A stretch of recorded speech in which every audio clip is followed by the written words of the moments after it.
Welcome to Pod Save the UK. I'm Nish Kumar. And I'm Zoë Grünewald. Are you feeling liberated, Nish? I've never felt more liberated in my entire life, Zoe. Last week I was at the Crooked office recording this show, and I watched live as Donald Trump liberated everybody from the prison of common sense and reasonable economic policy. Yeah, it was an extraordinary thing to bear witness to, whilst some of our friends in the Crooked Media office just shook their heads at a speed that suggested they might all be about to get whiplash. Of course, on the show today, we're discussing the impact of Trump's wild tariffs and what it means for the UK. And we'll be joined by the author and political commentator Melissa Benn, the daughter of the late, great Tony Benn, to discuss what the government could learn from her socialist firebrand father. Plus, what does she think about Labour's plans for education? But first, to Trump. If you look at Switzerland, 61% to 31%. Indonesia, Malaysia, Cambodia. Oh, look at Cambodia, 97%. We're going to bring it down to 49%. They made a fortune with the United States of America. United Kingdom, 10%. And we'll go 10%. So we'll do the same thing.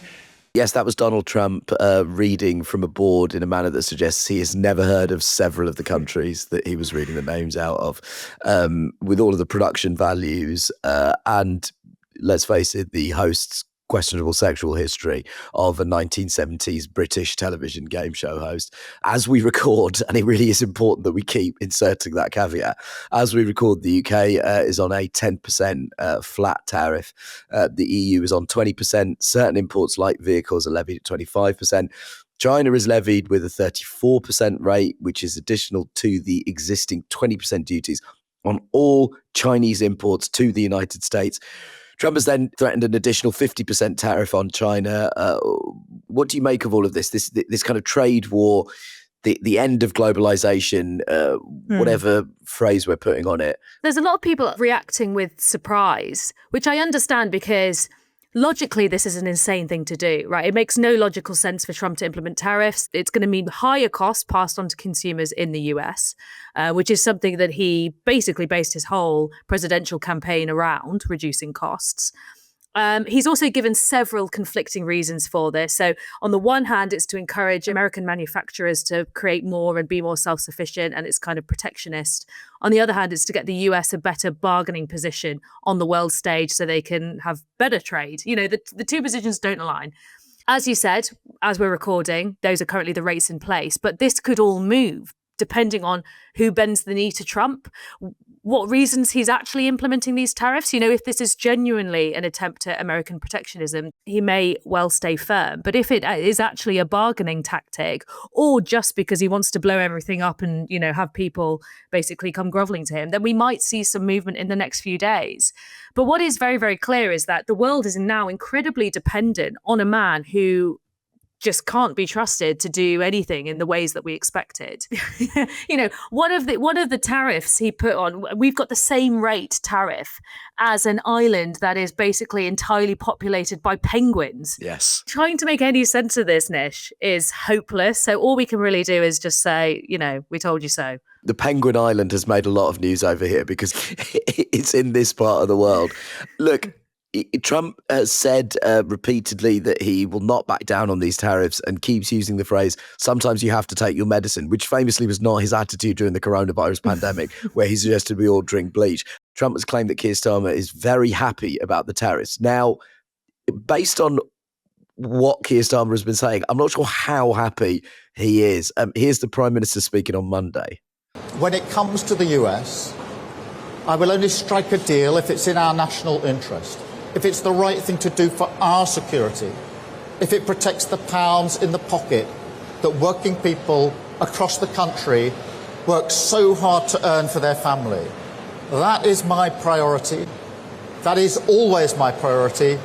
Strength abroad, security and renewal at home. The fuck does that mean?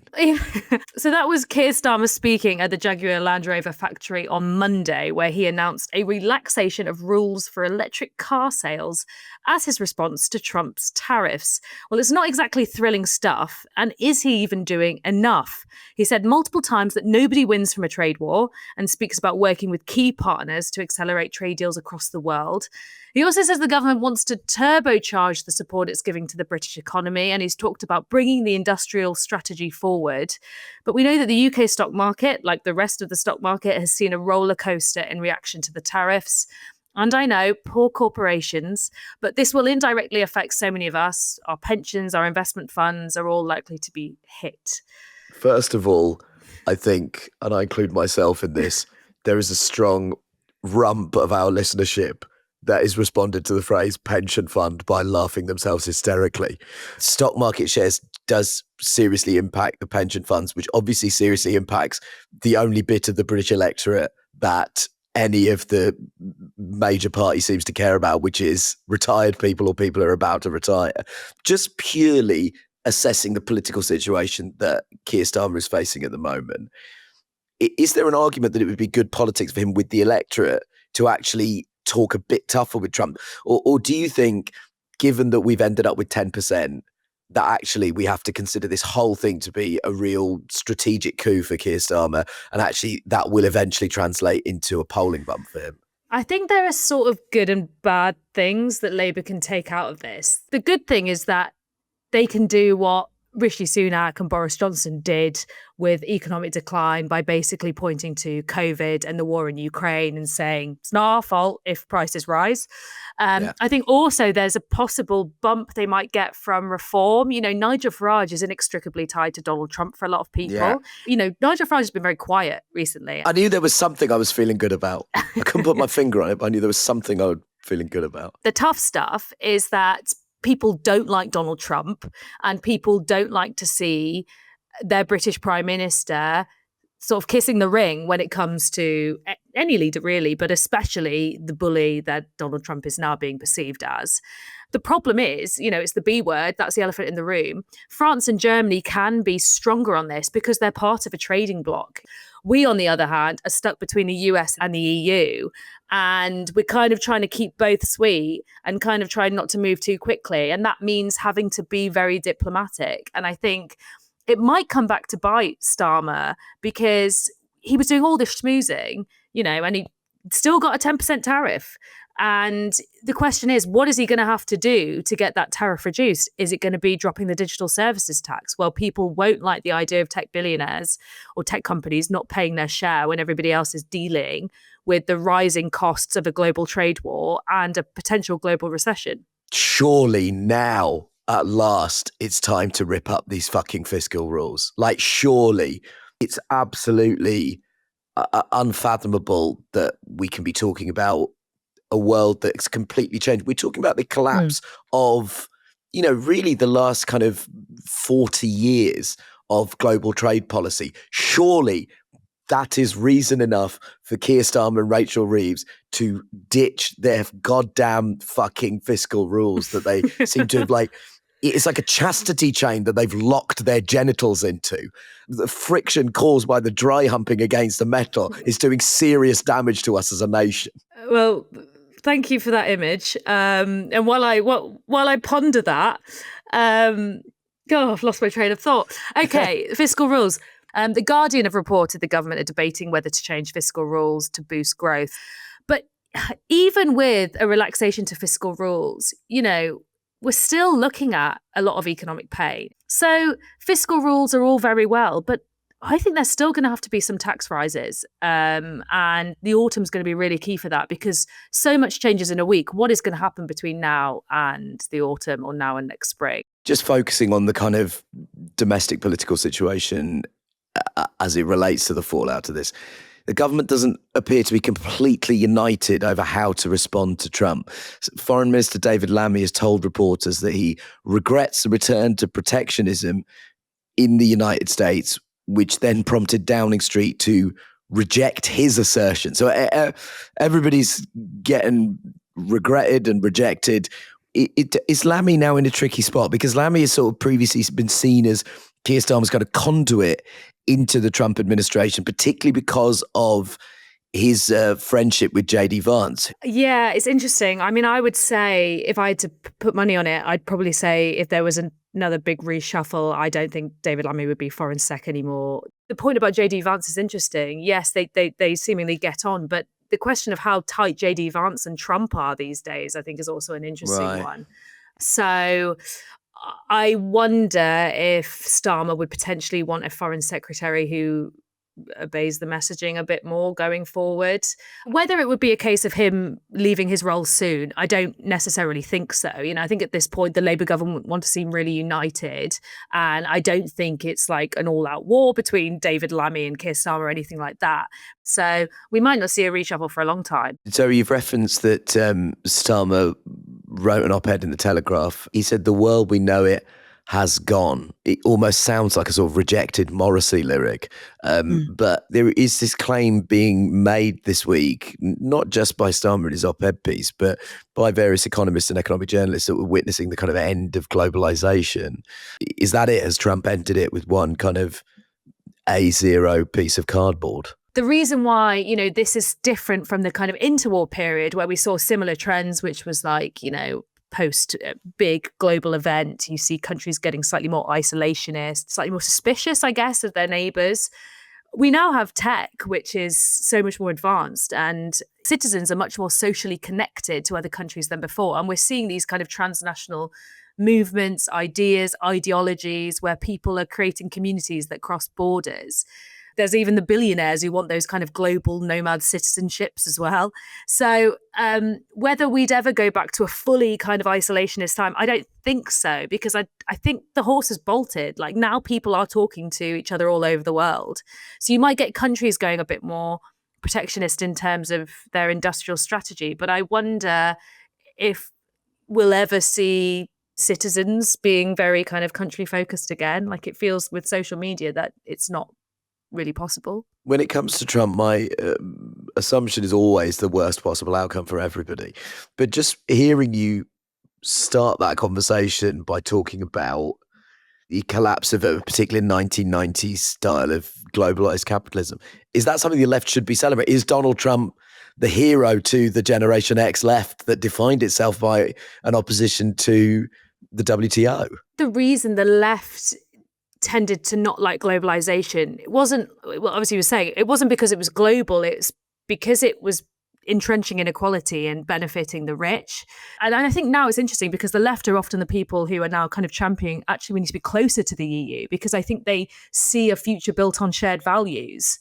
And, you know, whatever is coming around the corner from the right feels very, very dangerous. And at a time where the left, you know, the broad left should be uniting and trying to find a way forward rather than saying yes to isolationism. Yeah, I think that's the concern, isn't it? It's that we've traded one form of undemocratic, exploitative global capitalism for another that is just concentrating power in an even smaller percentage of the wealthiest people in the world. In any case, if you're looking for more analysis on Trump's outrageous tariffs and the fallout, please make sure to check out Crooked's foreign policy show, Pod Save the World. This week, hosts Tommy Vietor and Ben Rhodes break down all of the chaos from a US perspective. They also cover what came out of the Netanyahu meeting, South Sudan and the threat of civil war, and South Korea's presidential impeachment. Tune in to Pod Save the World now on YouTube or wherever you get your podcasts. After the break, we're joined by Melissa Benn to discuss the legacy of one of the most appealing politicians of the post-war period, the late, great Tony Benn. So when I started this podcast, it seemed like, you know, there was a lot to do. We had a whole team, but even so, you find yourself wearing multiple hats.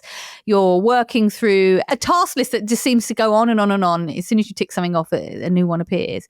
And I think that sometimes that can distract from the stuff that you really want to be doing. If that experience sounds familiar, maybe you are a small business owner, because it is part and parcel of running a business that you just want to focus on your product or your customers, but you find yourself having to do all this other stuff. Shopify is the commerce platform behind millions of businesses around the world and 10% of all e-commerce in the US, from household names like Mattel and Gymshark to brands that are just getting started. Finding the right tool that not only helps you out, but simplifies everything can be a game changer. And that, for millions of businesses, is Shopify. Get started with your own design studio with hundreds of ready-to-use templates. Shopify is helping you build a beautiful online store to match your brand style.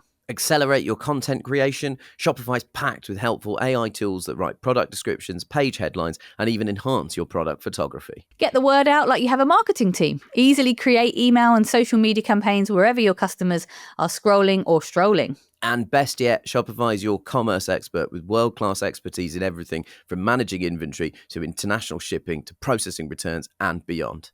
If you're ready to sell, you're ready for Shopify. Turn your big business idea into... with Shopify on your side. Sign up for your $1 per month trial and start selling today at shopify.co.uk/podsavethuk. Go to shopify.co.uk/podsavethuk. Shopify.co.uk/podsavethuk.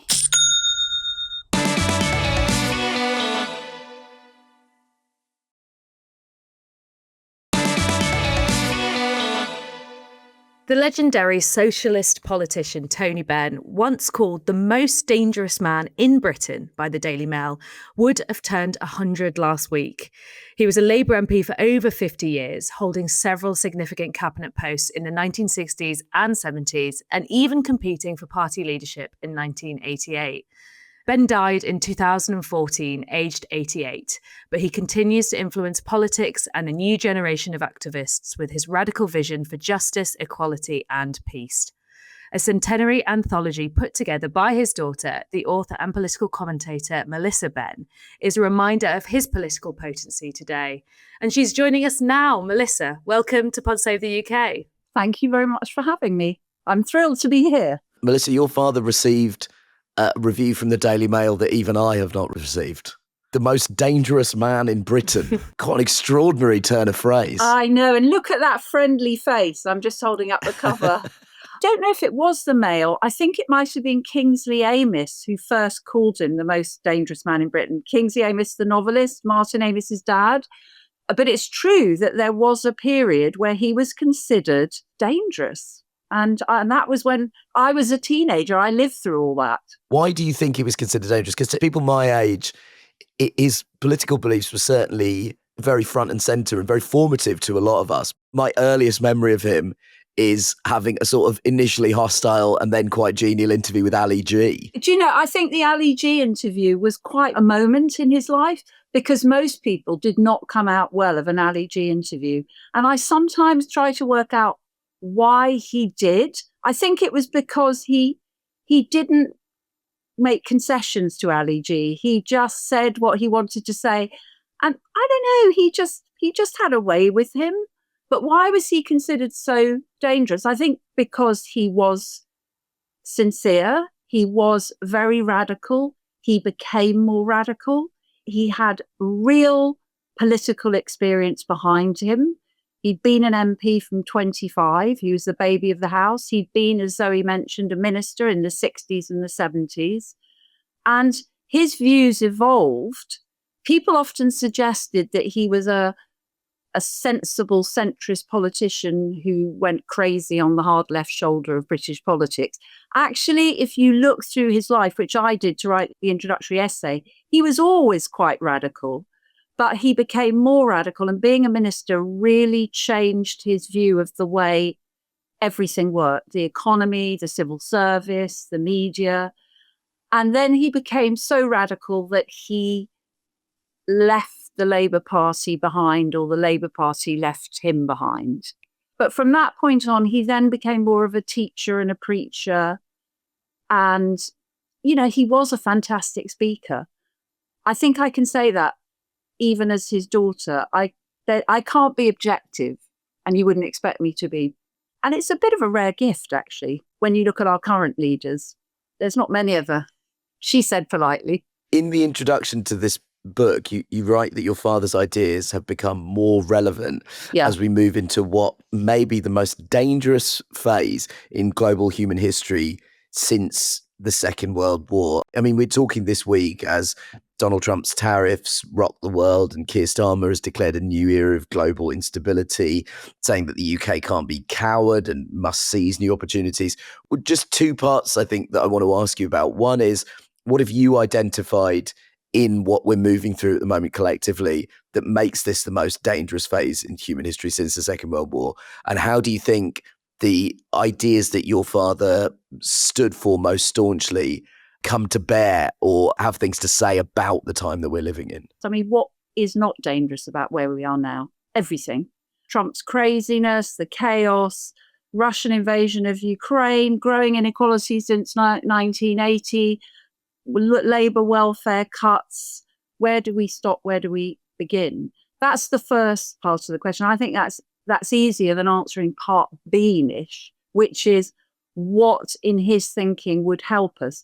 And the thing I would want to say here is that because of the recent political history, particularly Boris Johnson, pause for a feeling of unhappiness, defeating Jeremy Corbyn in 2019 seemed to suggest, as did Keir Starmer's broad but shallow victory, that the left were defeated.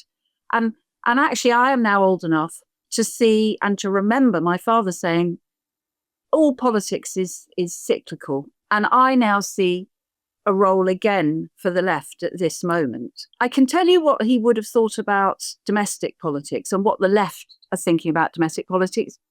But actually, James Medway, I think was on your programme last week, said it all, that there are various things which the Labour government could do to tackle inequality. There are lots of things, from a wealth tax to equalising income tax and capital gains, to loosening the fiscal rules so you can borrow to invest so that you can get the economy going. All those things are left ideas. I think internationally, it's much more difficult to know what the answer is. Probably the answer is something a bit boring about creating new markets. The international situation is so unstable at the moment, it's hard to come up with a distinct left view of it, or I can't. It's something that we agonise over every week on this show, which is, particularly from an international perspective, how do we replicate the success of the hard right's contagion of their ideas? There is a distinct connection between the domestic and foreign policies of Donald Trump, Benjamin Netanyahu, Mohammed bin Salman, Vladimir Putin, Viktor Orban, Narendra Modi, however many of these strongman hard right leaders you want to name, the list seems endless. And, the growing influence of the AfD in Germany is also a wing of that. The thing that I'm agonizing over is how we create a parallel block of ideas and philosophies that actually are given voice by mainstream politicians to actually push back against that international wave. I think you need people who really believe in alternative policies. And I think we have a very, very cautious government. Loathe him as I do, Farage seems to cut through. He has some ability to communicate. And I think Tony, Dad, did have that as well. He was an explainer. And actually, he recognised that it's about going to where people are and explaining and communicating. And I think this tendency of politicians still to put a piece in the Telegraph, put a piece in the Times, go on the Today programme is missing a whole set of constituencies. One of the things that your father absolutely was staunchly anti-war. And he argued that all war represents a failure of democracy, calling for international cooperation, especially around human rights. We've actually got a clip of his stunning speech against the Iraq war that we're going to play in now. War is an easy thing to talk about. There are not many people of the generation that remember it. The right honourable gentleman served with distinction in the last war. I never killed anyone, but I wore a uniform. But I was in London in the Blitz in 1940, living in the Millbank Tower where I was born. Some different ideas have come in since. And every night I went down to the shelter in Thames House. Every morning I saw Dockland burning. 500 people were killed in Westminster one night by a landmine. It was terrifying. Aren't Arabs terrified? Aren't Iraqis terrified? Don't Arab and Iraqi women weep when their children die? Doesn't bombing strengthen their determination? What fools we are to live in a generation for which war is a computer game for our children and just an interesting little Channel 4 news item. Every member of Parliament tonight who votes for the government motion will be consciously and deliberately accepting the responsibility for the deaths of innocent people if the war begins, as I fear it will. Now, that's for their decision to take. That's quite something. It's an extraordinary speech. When I was writing the introduction, I was trying to think, why has he endured, but so many of the giants of his generation have not? And I think it's because he does, and I don't say this cynically, comes across very well on TikTok and Twitter and all those things, those short extracts of speeches. And that, I think that is such a powerful clip. It makes me quite emotional every time I hear it. But to pick up your point, Nish, he was against war. I mean, he led Stop the War Coalition against the invasion of Iraq and Afghanistan. But of course, he completely believed in the just war and fought in the war of 1939 to 45. So it's not a total anti-war position. It's about deciding what are the balance of forces and where is social justice best served. And that's what would have to be decided now if, and I hope we never get to that, we move into an international conflict of that kind. Melissa, what do you think your father would make of the government's approach to wars in the war in Gaza, particularly? Because that has obviously received a lot of ire from the Labour, not just the Labour left, but actually plenty within, Labour and across the political spectrum. What do you think your father would say about this? Oh, I know what he would have said, because he had begun as a supporter of Israel, had been to Israel immediately after the Second World War, and slowly and reluctantly became very critical of the Israeli government and its, as he saw it, occupation and containment, and I suppose a form of apartheid within Gaza and the West Bank. And he would have spoken out unequivocally and constantly about what has happened in Gaza and the massive loss of life, like Jeremy Corbyn does now, and like many on the left do. And he would not have accepted that it was a form of anti-Semitism. He would have made it very clear, as people do now, that it's a criticism of the Israeli government and the right who are in control of the Israeli government, and the way they are waging a war against the Palestinians. So I have no doubt about that. Melissa, let's talk a bit about your work, because one of the things that the broad left, I'll call them, can often unite behind is the importance of education. And obviously this is a big point of yours. And as we know, the Children's Wellbeing and Schools Bill is making its way through Parliament, and it includes a raft of measures that are going to impact schools. Love to hear from you about what you think the big reforms are that we should be paying attention to. And just your thoughts on the bill. How will it actually protect children? Is there anything missing? What are your reflections? Yeah, I mean, I think I would take a step back and talk about the bill in a slightly different way. Having lived through the Gove era, Michael Gove, as some people may remember, was Secretary of State for Education in the coalition government. And he just within a year kind of revolutionized the school system. He cut the links with local authorities. He crammed the curriculum full of traditional views about things. He marginalized teachers and so on. And my thinking about this Labour government is that it's always the way that the right, I mean, Trump's a mad perfect example. The right often are much bolder, and they come in and they don't give a damn, in a way. And Labour's come in with these rather moderate reforms, really. Children and Wellbeing Bill, I mean, it covers lots of things, children in care and all sorts of things. But on education, none of it is revolutionary. None of it is tackling the catastrophic decline of local connection to schools, which we've seen with the catastrophic decline of local authority. None of it is tackling the big academy chains, some of whose leaders earn, I think, twice or even more than the Prime Minister does. These are new power centres. And I think what's really striking, and it's also true about VAT on private school fees, is that these people are very powerful within political culture, and they are assaulting the Labour government for its mild reforms.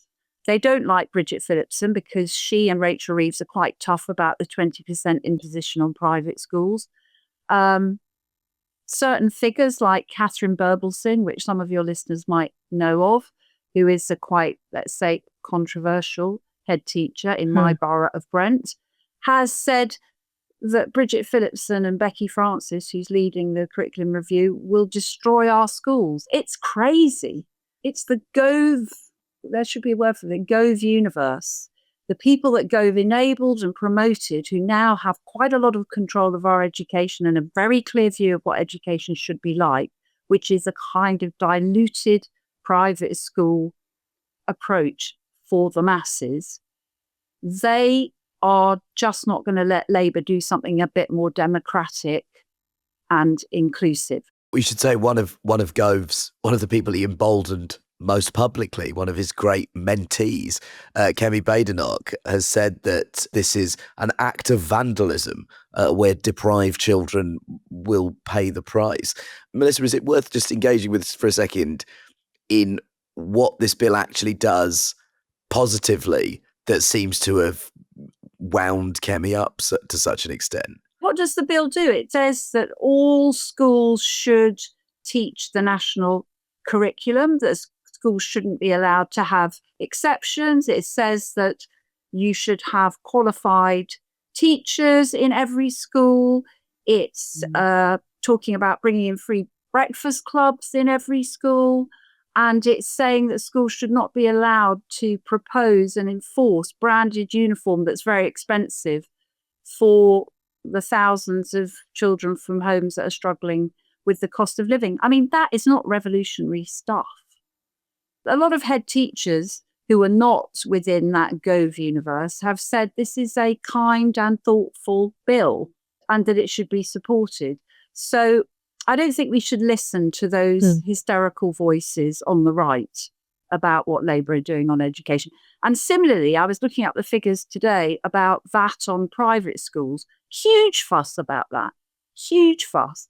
I'm part of a group called the Private School Policy Reform Group, and we're just about to look at the coverage of the VAT proposal. And I think almost every day there are people saying this is going to destroy a wonderful pillar of society. If you look at private school fees from 2000, they've gone up 75% in real terms anyway. Nobody has left private schools. The figure stays the same at 6 to 7%. We were told the state schools would be flooded and wouldn't be able to deal with all the refugees from the private sector because they couldn't afford it. The reports from local councils are that there's hardly been a shift at all. I accept there are some parents whose children are in special needs schools because the state can't cope with special need provision. That's a separate question. That's a huge problem in the education world. What is your feeling about that? Well, I'm not a particular expert on it, but from just thinking about it and reading about it, it's a crisis that has been evolving and building. It has not been solved. It is now on Labour's plate, and it's probably largely a budgetary question. And that goes back to what we were talking about earlier, money. We are told there is not money for our public services. In fact, we may have to face cuts. You can't solve all problems by changing regulations. You can't solve the problems in our schools actually by harmonising the curriculum. At some point, you have to spend money on the children who need it most. But they're not going to do that. Well, you talk about these, this bill isn't really radical in the way the education system maybe needs it to be. What things would you implement that could change our education system? I think you need to look at European systems that have much longer and more serious teacher education schemes so that it is a genuine vocation and that you think of it as a job for life. You think about what people who are going through the education system as educators are going to need. People who want to have families and so on, people who might want to work 4-day weeks. And you don't pile them with all sorts of data tasks and an overstuffed curriculum and make it a job hard to do. And you give them more autonomy in terms of doing their job. So I think we've gone really wrong in the way that we treat teachers and therefore the way that we treat learners. I just want to briefly return to something your father said. He said, there is no final victory as there is no final defeat. There is just the same battle to be fought over and over again. the political landscape is increasingly bleak, and it's easy for a lot of us, I was going to say who listen to the show, it's easy sometimes for a lot of us who present the show to feel incredibly disheartened. What is a message of optimism that you can distill from observing his life and his messages that you can deliver to the listeners? And I cannot stress this enough, also the hosts. Yeah, well, I think you don't do a bad job, actually, of keeping a bit of a little flame of hope alive, but also you do it with humour. So you're doing, I would say little sounds patronising, you're doing your bit. No, I think you're bang on. I'll take a little as being quite generous. Okay. And also, I think, I don't want to sound sycophantic either. So the other thing that I would say is, I think he was absolutely right. There have been so many points of demoralisation, even in the last 10 years. I mean, the moments seem to be getting bigger and worse.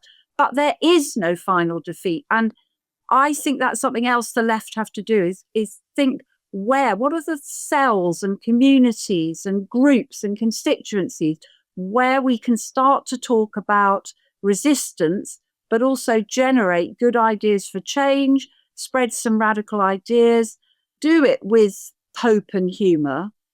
Make sure that you protect your own well-being. Politics is a brutal business. And so you've got to fight, but keep your own sense of balance. And I don't think there's any more magic answer than that. And speak up. That's the best I can offer. Melissa, thank you so much for joining us on Pod Save the UK. The Most Dangerous Man in Britain, The Political Writing by Tony Benn is out now. Pod Save the UK is brought to you by Voy. Some of you might be considering using weight loss products. That's, of course, completely up to you and totally your choice. But if you are looking around for products like these, then you might want to know about Voy. Voy is a new weight loss program that combines medication and one-to-one lifestyle coaching and helps you to achieve weight loss healthily, happily, and in a way that sticks. Because unlike what we've all been told forever, that weight loss is about willpower and we just need to try harder, Voy knows that that's not quite right. It's actually about finding the right approach for you, for your body, for your routine. It's why they call themselves the last weight loss program you'll ever need.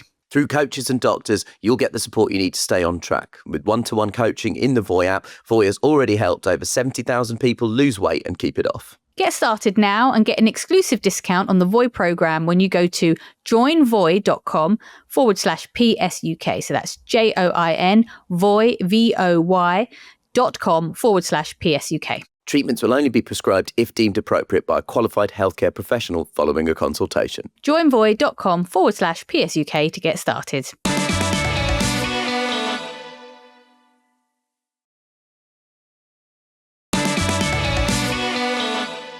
Now for a couple of truly shocking what the fucks that have happened this week. First up, Israel has detained and deported two Labour MPs, Yuan Yang and Abid Mohammed. The pair said that they were there to visit humanitarian aid projects and communities in the West Bank with charities long used to hosting parliamentary delegations. They were stopped at the airport on Sunday because they were suspected of plans to, and this is a direct quote, document the activities of security forces and spread anti-Israel hatred, according to a statement from the Israeli Immigration Ministry. Foreign Secretary David Lammy said Israel's actions were unacceptable, counterproductive and deeply concerning. And Chair of the Foreign Affairs Committee, Emily Thornberry, said it was an insult to Britain. But Kemi Badenoch struck a strikingly different tone. Here she is on Sky News. I think that every country should be able to control its borders. And that's what Israel is doing, as far as I understand. They gave reasons why they didn't believe that those people should come in based on their laws. And it's really important that we respect other countries enforcing their borders. Those Labour MPs, according to the Israelis, were coming in to do something that they were not allowed to do. And so I respect that decision. Kemi seems to be showing more solidarity with the Israeli government than two Labour MPs here. I mean, Nish, should we be surprised? No, I mean, listen, at this point in Kemi Badenoch's already malfunctioning career as the leader of the Conservative Party, clutching at straws is almost too polite a description of what she's doing. I think at this point, if Kemi thought it would score her anything like a political point, she would side with like North Korea, Dr. Evil, whoever you want to pick. She's so frantically scrambling for anything approaching a kind of headline grabber in a positive way. I don't agree with this, but I at least see the logic of saying that people can't come to the country because they're spreading anti-Israeli hatred. But I would also just draw people's attention to the first part of that. Document the activities of the security forces. Now, I would say if you are concerned about people documenting the activities of your security forces, that is because your security forces are up to some shady fucking shit. Last year, Israel declared UN Secretary General Antonio Guterres to be undesirable and prohibited him from entering the country. 2 members of the European Parliament also denied entry in February. There's sort of 2 separate conversations here, which is one, do we ever need to take anything Kemi Badenoch says seriously anymore? Is there any point? Are we wasting our own time even having that conversation about her? But 2, how far does the Israeli government have to push it before our unequivocal support, which is unequivocal to the unequivocalist unequivocality that it could possibly be unequivocal? How much further are they going to have to push this before we start engaging in a reasonable dialogue around the conduct of Netanyahu and his government? Yeah, I mean, on your first point, particularly about Kemi Badenoch, she just wants to be anti-woke, anti-Labour, anti-nuance. It's not serious leadership. On the Israel question, and I think this is really important, David Lammy came back and said, how would you feel if the Tory members in your party who have been sanctioned by China receive this kind of treatment? And she came back and said, well, that's China. Israel's our ally. Well, if they're our ally, how can we accept that kind of treatment? It is getting extremely problematic for Labour having this kind of relationship with Israel, with Netanyahu. And I think, to see for Starmer to see his own MPs detained, I think should be a real wake-up call. Labour has made a rod for its own back here. Israel has shown contempt for elements of international law. Organisations like the ICC exist for a reason. And that was part of the rules-based international order that we were an integral part of setting up in the aftermath of the Second World War.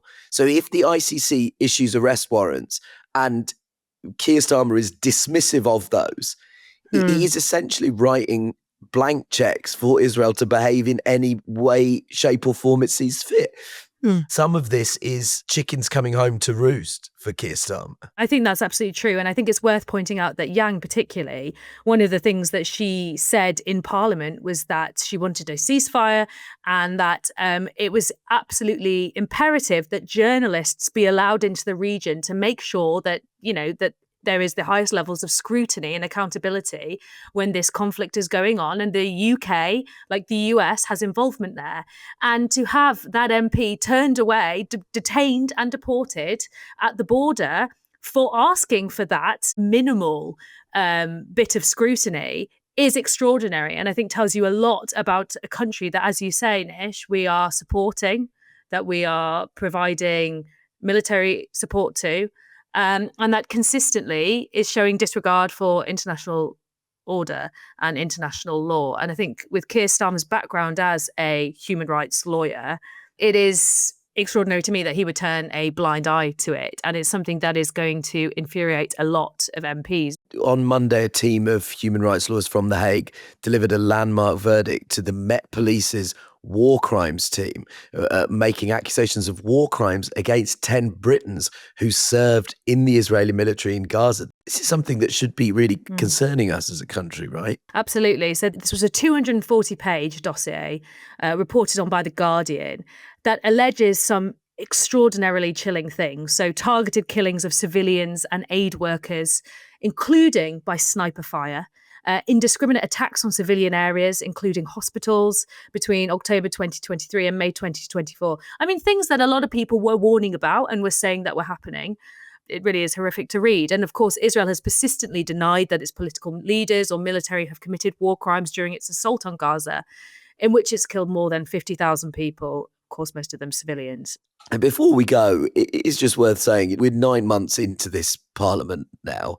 And, you know, there are things that the Labour Party will want to tout as kind of triumphs, wins on workers' rights, movements towards rail nationalisation.